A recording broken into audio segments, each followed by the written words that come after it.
have you ever noticed that the people holding the absolute most power, the ones quietly orchestrating outcomes in massive boardrooms or, even just within families, they never actually seem to raise their voices? We're going to peel back the layers on the psychology of influence, persuasion, and hidden control. It is literally like watching a high-stakes chess match where one player doesn't even realize they're on the board. So I want you to really think about this paradox for a second. What if the true grand masters of influence, the people who actually shape the biggest decisions around us, never ever tell others what to do? It sounds totally counterintuitive, doesn't it? Because we're all conditioned to think of leadership and power as this loud, commanding force. But true influence, it operates entirely in the shadows of our psychology.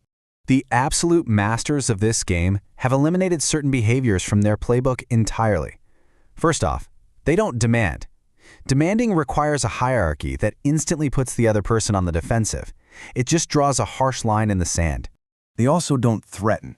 A threat is basically a psychological dead end. It breeds deep resentment, and honestly, it just creates a ticking time bomb of retaliation. It's a really messy, blunt instrument in a game that requires absolute surgical precision. And most importantly, they do not force. Using physical or even overt psychological force is ultimately a massive sign of weakness. It just means your strategy failed, and you've had to resort to brute strength to get your way. True power simply doesn't need to push. So, here is the crucial point. Despite the complete absence of demands, or threats, or force, people follow them anyway. They fall in line, they make the exact requested moves, and they do it entirely willingly. So how is this even possible? How do you get someone to move exactly where you want them to go without laying a single finger on them or even raising your voice? Well, this quote right here really captures the fatal flaw of overt dominance. The moment you try to control someone directly, you've already lost. Why is that? Because every single human being comes hardwired with an invisible defense system. It's a psychological alarm system that is exquisitely sensitive to being manipulated. The exact second someone senses a direct attempt at control, bam, a heavy steel door slams shut in their mind. If you tell them what to do, they will instinctually resist. Tell them what to think, and they'll immediately find a reason to argue with you. Tell them to take the path on the left, and suddenly that path on the right looks absolutely irresistible. Section 1. The Invisible Defense System. So understanding this psychological alarm is absolutely key to bypassing it. Because if overt control triggers the alarm, then the ultimate goal of the mastermind is to find a hidden psychological shortcut. Basically, a loophole that completely bypasses the sensors. And this technique is so brutally effective that everyday parents use it to guide stubborn toddlers. Top-tier sales professionals use it to close massive deals without ever seeming pushy. Politicians use it to quietly steer voters, and elite negotiators use it in high-stakes meetings with people who genuinely believe they are impossible to influence. And the most beautiful, maybe almost terrifying part of the whole thing, the target never actually feels manipulated. They feel entirely empowered. They feel independent. They feel like the decision was 100% their own brilliant idea. Section 2. The Hidden Rebellion. Now, to really grasp how this works, we need to investigate a deeply irrational human tendency. Just think back to a time you watched a friend or colleague perfectly execute a terrible decision. Why do people routinely reject perfectly good advice? Deep down, they secretly know the advice is spot on, yet they rebel anyway. Well, psychologists call this reactance. It is the literal resistance that occurs when a person feels their freedom of choice is being threatened or controlled. See, humans don't just want freedom. We desperately crave the feeling of freedom. The very moment that feeling vanishes, resistance violently appears. The harder you push a truth onto someone, the harder they're going to pull away from it. Which leads us right to the central mystery of our explainer today. If people completely despise being controlled, and if reactance triggers this immediate, intense pushback, how on earth do these hidden puppeteers guide behavior without setting off those internal alarms? How do they orchestrate the entire board so that you willingly walk right into their trap, feeling like an absolute genius the entire time? Section 3. The Illusion of Choice. This is where the game fundamentally changes, guys. This is the big revelation of how that invisible architecture is actually built. Think about the brute force approach of communication, giving orders. Now contrast that with the true chess master approach, designing choices. This is the massive shift from being a loud commander to being a silent architect. You are no longer dictating actions. You're constructing a highly customized labyrinth where literally every single path leads to your desired center. Let's look at a classic, everyday scenario to make this concrete. Say you tell someone, go study right now. What happens? Instant resistance. The alarm triggers, right? The steel door shuts. But what if instead you ask, do you want to study math first or science first? Notice the subtle, magnificent manipulation going on here? The overarching directive, the fact that studying is going to happen, is completely hidden inside the structure of a question. Their cognitive focus forcefully shifts.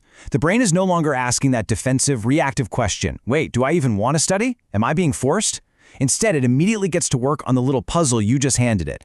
Which option do I prefer, math or science? The final outcome remains exactly the same, but the psychological experience has been entirely inverted.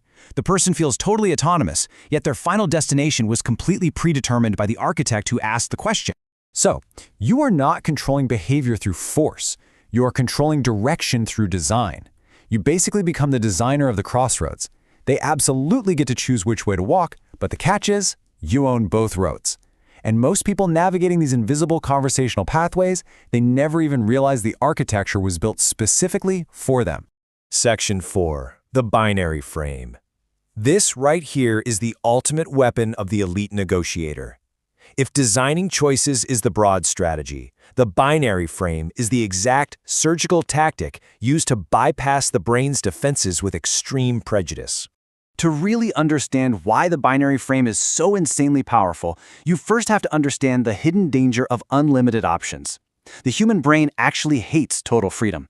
Too many choices create stress, too many possibilities create hesitation, and too much freedom just creates pure anxiety. Think of being handed a massive 10-page menu at a restaurant. You don't feel liberated by that, do you? You feel paralyzed.